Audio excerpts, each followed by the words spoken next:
hello. Good afternoon or good morning, wherever you are as you join us. Welcome to our first Prasada Talks in this 2023 year. This is Prasada Talks 3 tips. What is it even called? I forget now. Oh my gosh, I'm blanking out. Reset the diet. Oh, thank you. 3 tips to reset your diet in 2023. Thanks, Angelina. I am Meg Townsend. I am a whole being guide with Prasada, and I am joined by the most wonderful, and we're kind of twinsies today with our lips and our curly hair. Your curly hair trumps mine, but this is Angelina Ligori. Welcome, welcome. Angelina, tell us where you're joining us from and a little bit about you, or your 1-minute elevator hello. Okay, well, hello, everybody. Thank you, Meg. And your hair is just as awesome in its own right. I am joining you today from Boulder, Colorado. And my elevator pitch is I'm a holistic nutritionist. I have a bachelor's of science in nutrition and dietetics. And for the past 11 years, I've been doing my own independent study and practice on myself, all of the things that I learned, not only in school, but that I've researched since then, all things homeopathy and submolecular medicine and frequency medicine and all of these different topics that really help us to reframe how we approach the systems and the mechanisms of the body and how to help support them to get back into a higher state of resonance. So when symptoms are presenting, it's just an indication our body's communicating with us that something's out of balance. And I've learned over the years with my own health challenges that it doesn't make any mistakes. And so the more we can tune in with it, the more we can figure out how it needs to be supported. Thank you, Angelina.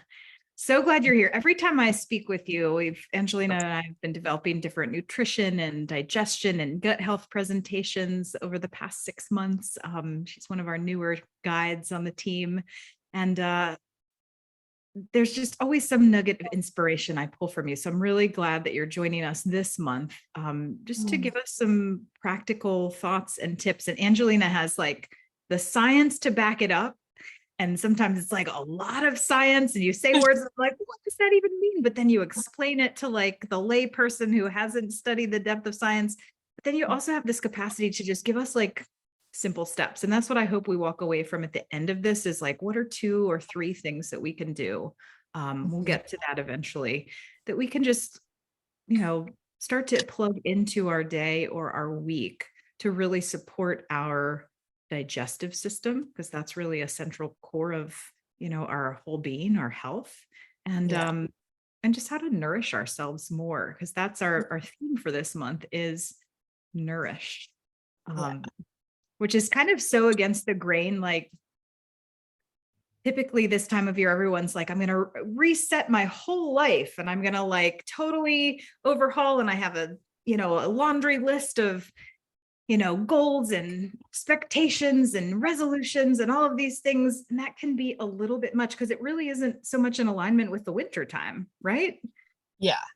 And so we really want to like talk about how do we look at our diet, not as like, and you might already be doing some great new diet rehauls, but we wanted to talk about the word diet and kind of reframe what that is and how we might look at the word diet and weave it with the word nourish.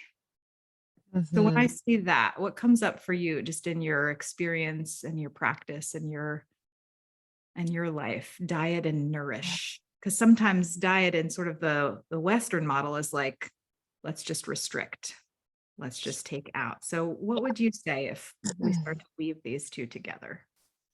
Yeah, I think it's really interesting. I actually wanted to look up the etymology of the word diet. In a lot of traditional cultures, dieta is a practice that you take, but really the emphasis is to give care and to honor the body and to prepare for something, whether you're doing like a traditional ceremony or so that approach and that mentality really helps to somehow over the years, there's this association with restriction and deprivation and things that are not sustainable for our lifestyle. So with the word diet, it's so interesting what comes up, but it's really just how are we living our daily lives, not just the food that we put in, right? But our lifestyle, our stress levels, all of these things sort of emphasize how our body's able to metabolize food and if it can do so efficiently or not. So when we begin to take a step back and really frame it from that lens, we start to kind of tweak a few things, and diet has so much stress associated with that word, and a lot of trauma, to be honest. I've really observed people, there's like this tense contraction in their chest where I notice people start breathe like shortness of breath, and when we start talking about the foods, or there's always this level of like, I need to defend myself because I'm doing something wrong, and there's shame associated with it. So these are really interesting things that I've observed with all of us to some degree. So, when we say diet, we can just give ourselves a little bit more grace, and it doesn't have to look like anything that anybody else is telling us. Like, we really need to tune in, and this is the beauty of this time of year and this season, is that it's really a time where we do need to slow down. We just had the hectic chaos of the holiday season, and now this is a time in nature, it's a time of hibernation and composting. So if we can mimic that and reflect that within ourselves, then it really changes the game. Instead of, and just our culture, the way it's designed is this go go go kind of structure. And so it's really challenging when we aren't really given, in our jobs that we have in our 9-to-5 lifestyles, we aren't really given any flexibility outside of that framework to shift, sitting down when we eat our meals to calm our nervous system so we can digest more efficiently. Most of us only have 30 minutes to an hour to eat, and that includes any commuting and getting back to your desk, and so there's a lot of, this is like a very multifactorial system that we're looking at, and a lot of things affect it. I hear the sort of like the first, when we discussed sort of our flow, our roadmap for this, we talked about just the different habits for gut health. And I heard the first one just start to come out of like something simple as just sitting down, right?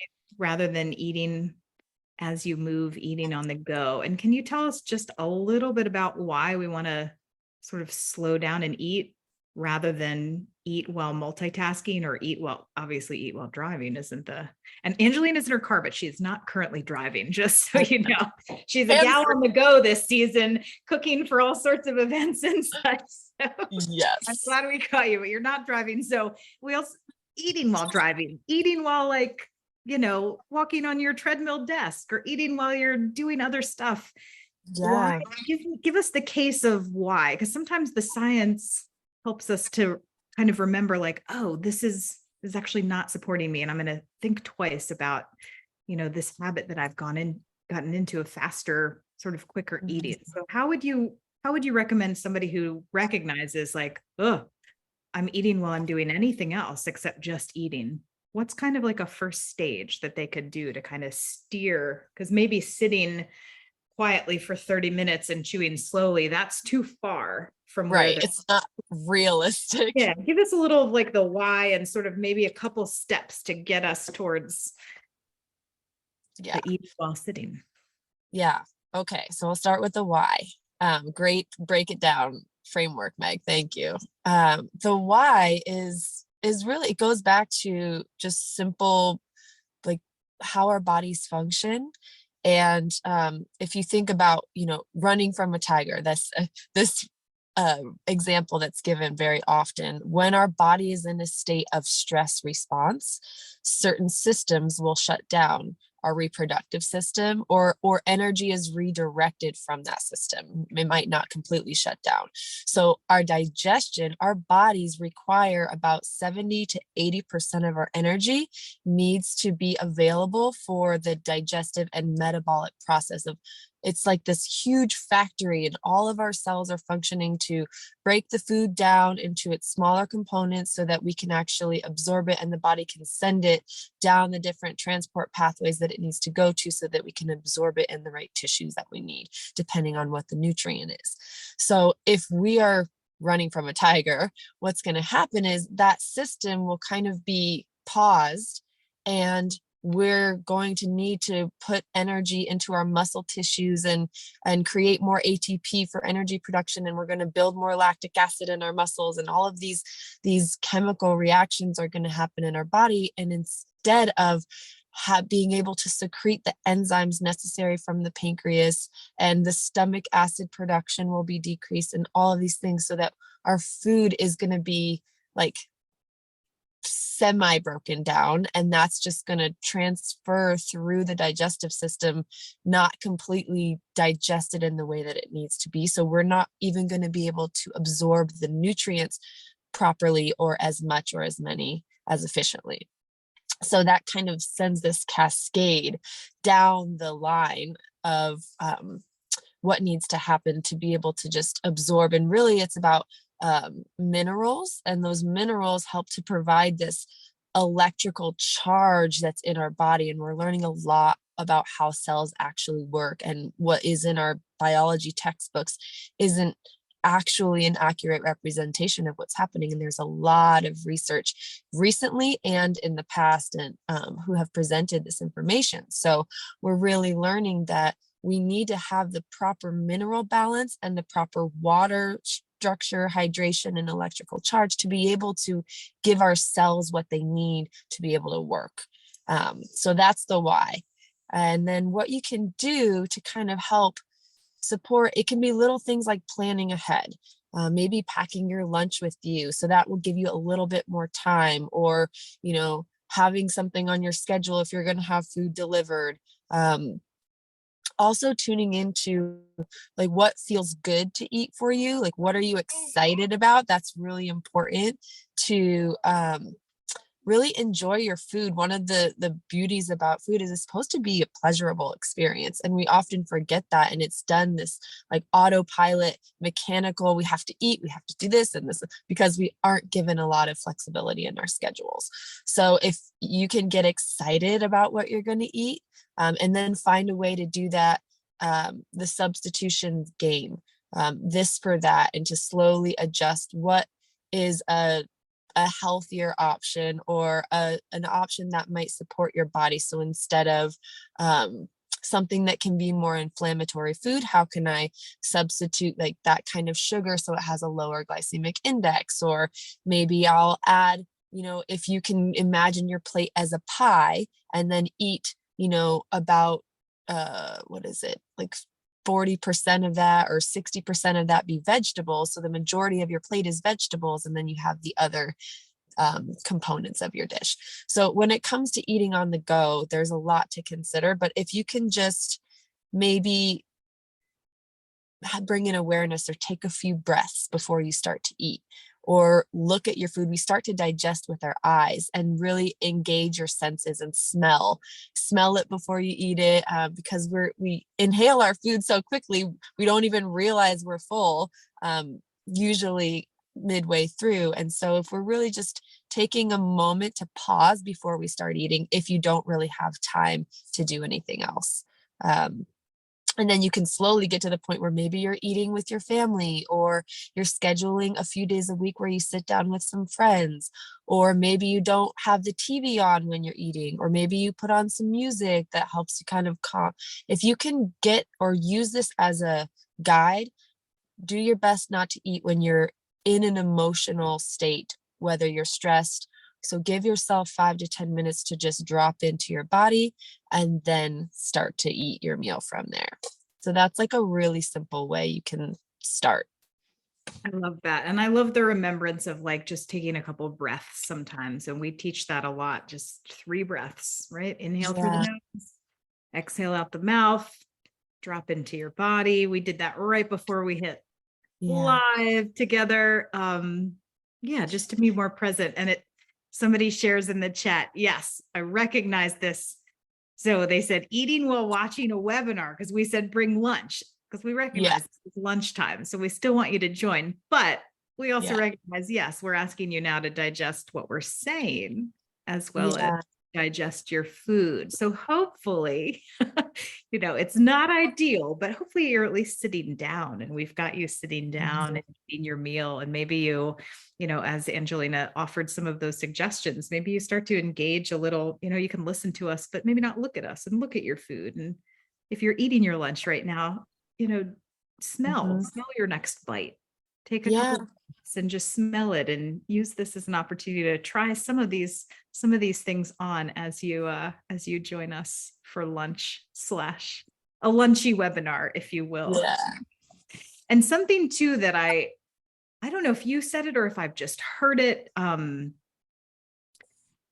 you were talking about just absorption. And I think a lot about, like, there's always that adage that people throw around, like, you are what you eat, but you could have like the picture perfect, whatever that means, diet, doctor recommended diet.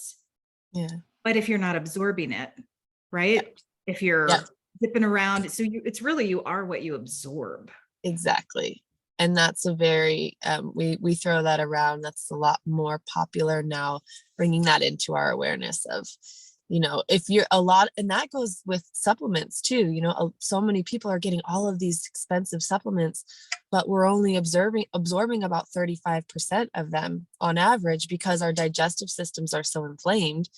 There's a layer of mucus around in the lining of our gut, and so we can't actually absorb efficiently either. So we're now in a lot of nutraceutical therapies, we're looking at topical applications and what can be absorbed through the skin, because our skin is much more effective and it can bypass the digestive process. So when we need to administer certain minerals and things like that, the industry is coming up with a lot more. There's a trend in topical applications now that you'll see, which is interesting.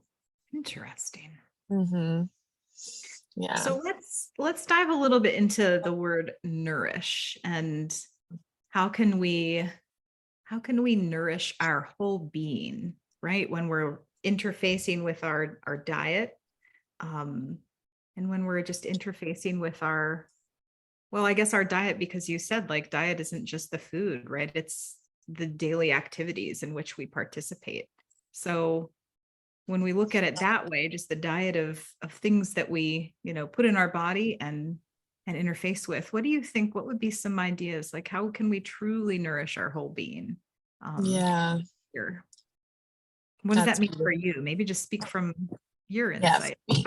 I think that's a beautiful question. And I think there's so many points of connection that I make when the word nourish. I have a deep connection to myself. That's the word that I use to describe what I do and how I support people, a nourishing life, and using that as a kind of a lighthouse. What can I do on my day-to-day to create more of a nourishing life, not just for myself, but for people that I come into contact with, people that I work with, people that I cook for, whatever it might be. And when it comes to nourishing, there's a lot of words that come to mind for me, but really it's simple. How can I be more present? How can I have more peace in my life? How can I do more things that light me up? How can I create more time and space? And then I really think of the analogy of, put the big rocks in first to the jar and then leave more room. The sand is going to take up all the space if you let it.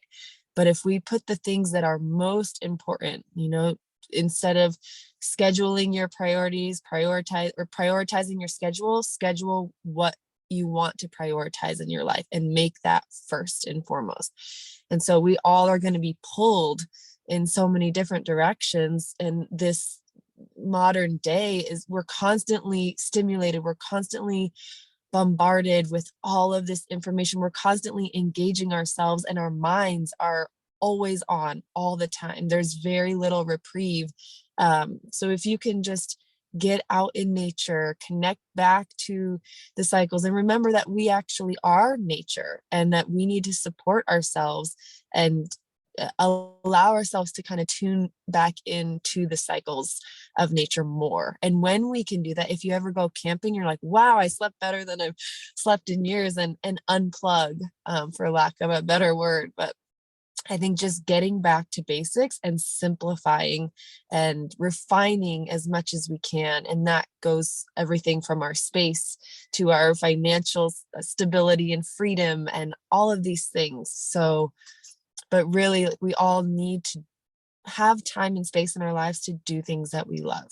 And most people are really unhappy at their jobs, or there's some element of their life that's causing them to be in a constant state of stress. And so if you can figure that out, you're going to be doing great. Yeah. And recognizing too, as you were speaking, what was coming up to me is like recognizing sometimes stress is unavoidable, right? And that was my experience last year of like caring for a sick parent, was just like, this is unavoidable. I am in it. I cannot, there's no exit from this. Like I'm in this. So having the tools, right? I think about like, how can I constantly be filling my well? So when those times of like extreme unavoidable stress happen, I've got a reserve to draw from. And then what are the little things, the habits that I've already built in that continue to nourish me in that experience? And what are the tools I have to abate the stress in that experience, right? Because there's like stress that just is unavoidable, but then there's also the stress that like, 'cause then I recognize some days I might wake up and be like, oh, this is going to be a stressful day. And just that thought like starts the wheel of just like, and now I'm stressed, and that was unnecessary, right? So there's like recognizing what are the times where we need to dig deep, because it's like, this is a resilience moment. Yes. And then what are the times where it's like, oh, that's just my mind sort of putting me on the stress wheel unnecessarily. And what are the different tools to kind of get off of that? So that's how I just look at all of those pieces of how do we bear stress, or how do we, try to snuff it out if it's really not necessary. It's just kind of a creation of our minds and knowing the difference. Absolutely. And sometimes we need to just fully embrace it and surrender. And that happens with the body too. Like on a cellular level, we actually need stress. We need challenges. When you exercise, there's something called the hormetic effect. And that's actually an oxidative stress response mechanism in the body. But it's a good thing because it challenges the system, and then it helps it correct and come back. So we do, we need the contrast in life, and it's never going to stop. We're never going to not have stress. It's all about how you can manage and cope. And like you said, what tools do you have in your belt? And I frame it like that a lot. And something as simple as, being in service to someone else. I have a good friend. She used to be a nurse, and she was going through a lot of stress in her life. She's like, what if I just go back to practicing and go and help a couple clients? And that really reframed for her. Or just having something to be grateful for and reminding yourself of it, whether you sit down to eat and you're like, wow, I'm really grateful for this food, or when you wake up, something that you're grateful for. So those things can help overall your circadian rhythms, your hormone response, your stress response, which is all connected to how we digest and metabolize food, and ultimately how our bodies can nourish from the inside out. Which is a good segue into, let's talk about this, because every time we talk, you remind me, we got it. This is water, not wine, by the way. I just like nice glasses. Cheers. So, cheers. Tell us a little bit, but this would be kind of like another tip of, and it seems so basic, but I know so many people, including myself, that just like aren't thirsty, forget to drink water. Yeah. So, but it's so important. So we've got about 5 minutes left. So give me like your 2-ish minute water supportive reminder. Inspire us of like, why do we need it? How's it going to support us in all the ways? We are water, and water is life. It's in every single creation story. it talks about first there was water. Sometimes it's water and light, and sometimes it's just water, but water is the chemical expression of love when you think about hydrogen and oxygen and the bonds between them. And so it's got a consciousness. It's this incredible thing. It can be programmed. The work of Dr. Emoto back several, maybe 20 years ago, I forget the actual date of the paper that he published, but when you can program water with words. And now Veda Austin is actually observing hieroglyphic patterns that are consecutive in her research and in her studies that she's been doing. Water is sending messages when you freeze it, and it's creating the image. So the image, it's like it'll put a picture of a person, and then she'll freeze that image, and then the water will have that same exact shape.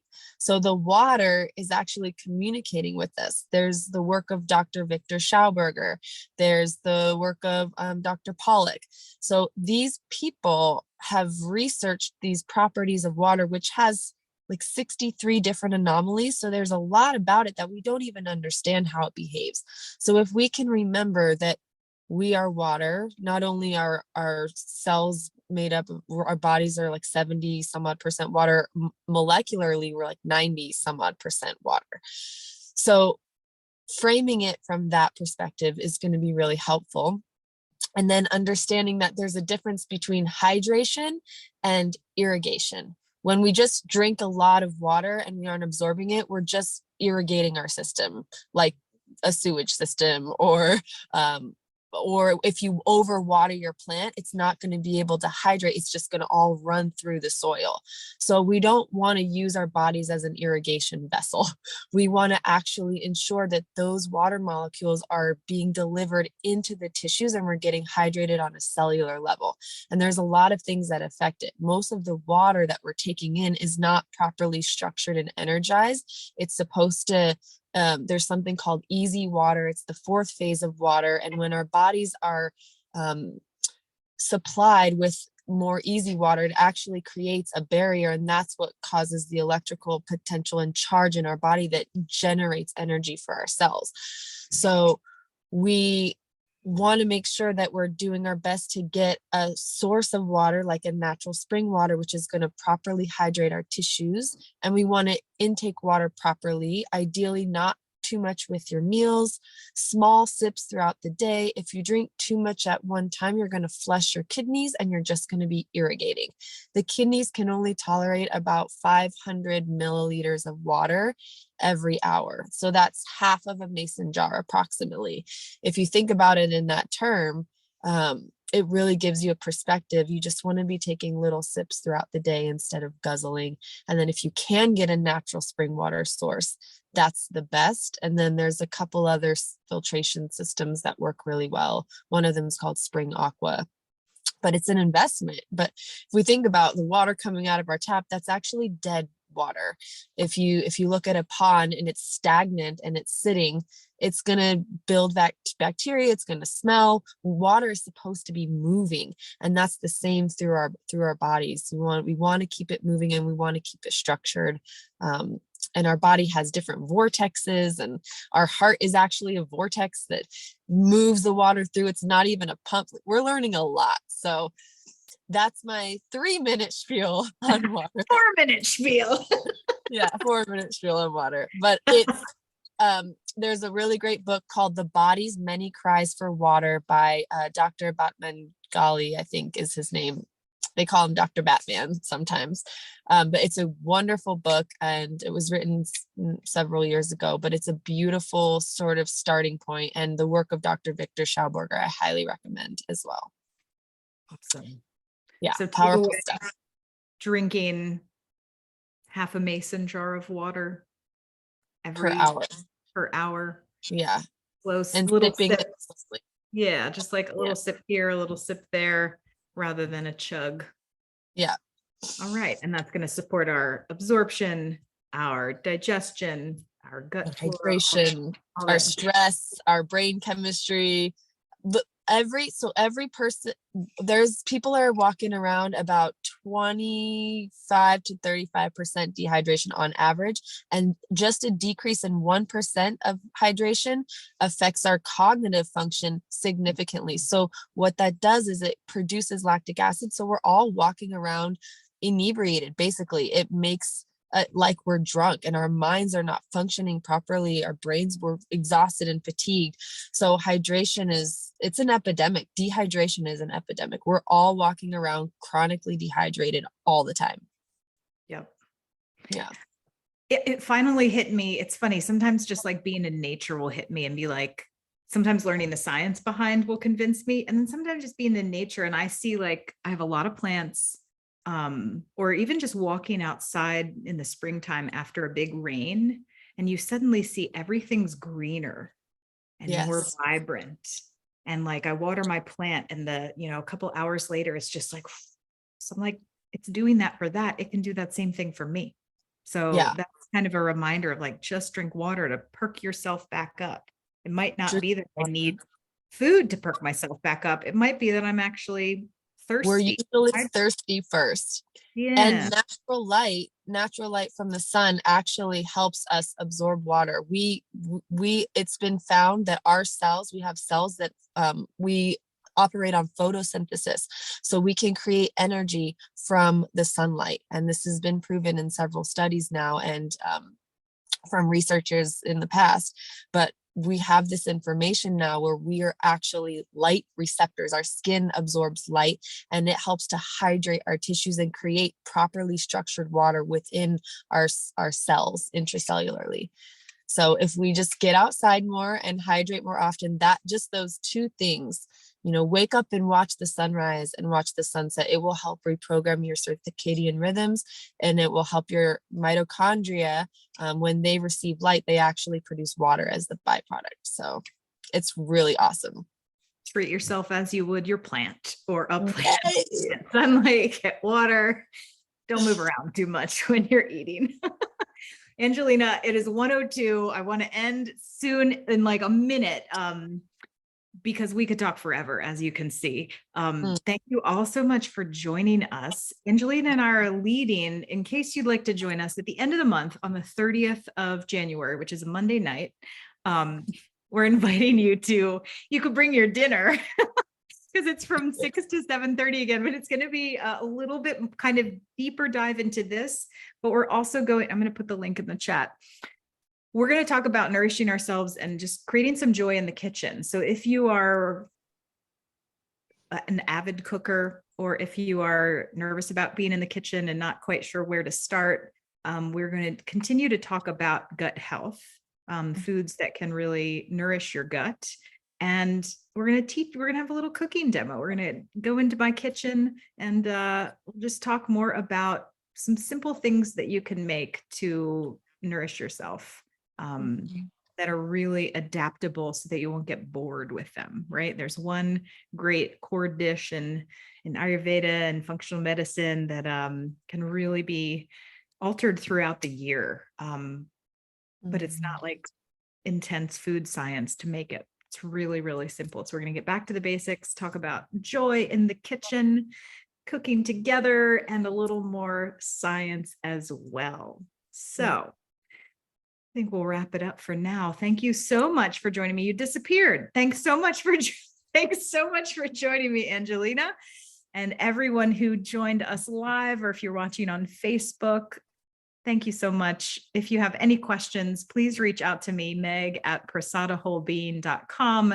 If it's a question that Angelina, it's more in her expertise, I will pass it along to her. But we are here to support you as you explore nourishing yourself more and resetting your diet in 2023. Thanks a lot. Have a great rest of your day. Take care.